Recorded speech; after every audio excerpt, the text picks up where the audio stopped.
friends, this is Ruchi from Genius Temple. I hope you all are going well. Again, I'm back with the new lesson.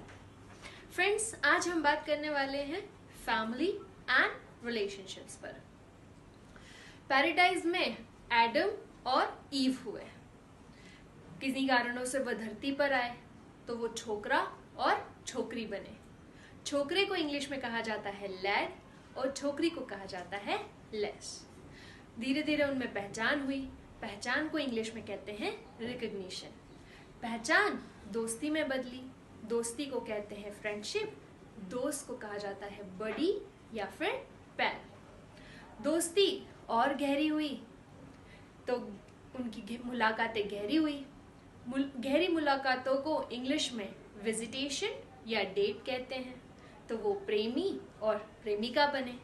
प्रेमी को English में कहते हैं lover. प्रेमिका को कहते हैं बिलोवेड. कहानी आगे बढ़ी. उनकी सगाई हुई. सगाई को इंग्लिश में कहते हैं एंगेजमेंट. तो वो मंगेतर हुए. लड़का अगर मंगेतर है तो उसको कहते हैं फियांस और लड़की अगर मंगेतर है तो उसको कहते हैं फियांसी. आगे उनकी शादी हुई. हमारे देश में कानूनी तौर पर अगर किसी लड़का और लड़की को साथ रहना होता है तो उसे शादी करनी होती है. शादी को इंग्लिश में कहते हैं मैरिज. वेडिंग भी कह सकते हैं, वेडलॉक भी कह सकते हैं. शादी में लड़का बना दूल्हा तो वो हुआ ब्राइड ग्रूम. लड़की हुई दुल्हन तो वो बनी ब्राइड. इन सब कारणों से उन दोनों को कई और नए रिश्ते मिले. तो लड़के को मिले ससुर, सासू माँ, साला, साली. चूंकि वो लॉ से मिले हैं, शादी से मिले हैं, तो वो सभी रिलेशनशिप को इन लॉज कहा जाता है. पिताजी बने father in law, mother in law, साला ब्रदर इन लॉ, साली sister in law. In the same way friends, लड़की को भी ससुर जी मिले, बने फादर इन लॉ, सासू माँ मदर इन लॉ, ननन सिस्टर इन लॉ, देवर ब्रदर इन लॉ. इवन देवर की वाइफ को भी इंग्लिश में हम सिस्टर इन लॉ ही कहेंगे. आगे उनकी फैमिली स्टार्ट हुई. उनके बच्चे हुए. बेटा हुआ सन, बेटी बनी डॉटर.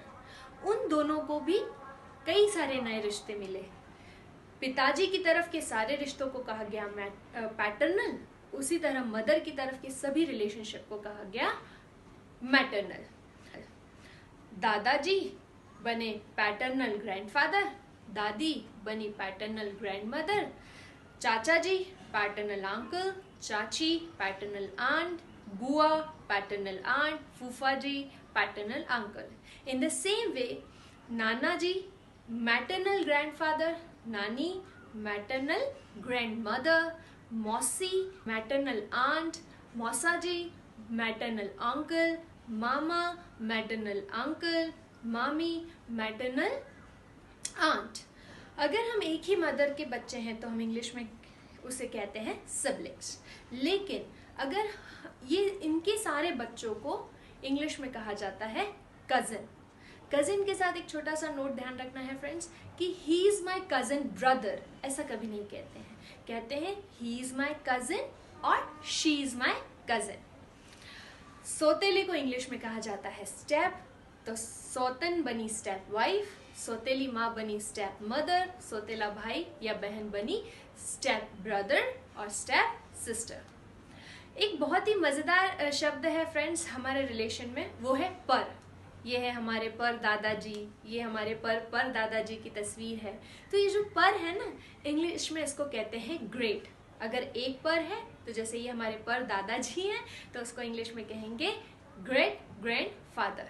ये हमारे पर दादाजी है तो इसे कहेंगे ग्रेट ग्रैंडफादर. तो इसी तरीके से फ्रेंड्स आई होप आपको रिलेशनशिप याद रखने में इस वीडियो से काफ़ी मदद मिलेगी. क्योंकि ये एक ऐसा विषय है फ्रेंड्स, हम कहीं भी जाते हैं तो लोग हमसे हमारी फैमिली के बारे में जानना चाहते हैं. तो ये सारी वोकैब्स आपको हेल्प कर सकती है आपके फैमिली इंट्रोडक्शन के लिए. आई होप आपको आज की क्लास बहुत अच्छी लगी होगी. जीनियस टेम्पल के चैनल को सब्सक्राइब करना ना भूलिए और बेल आइकन को ज़रूर दबाइए. Thank you.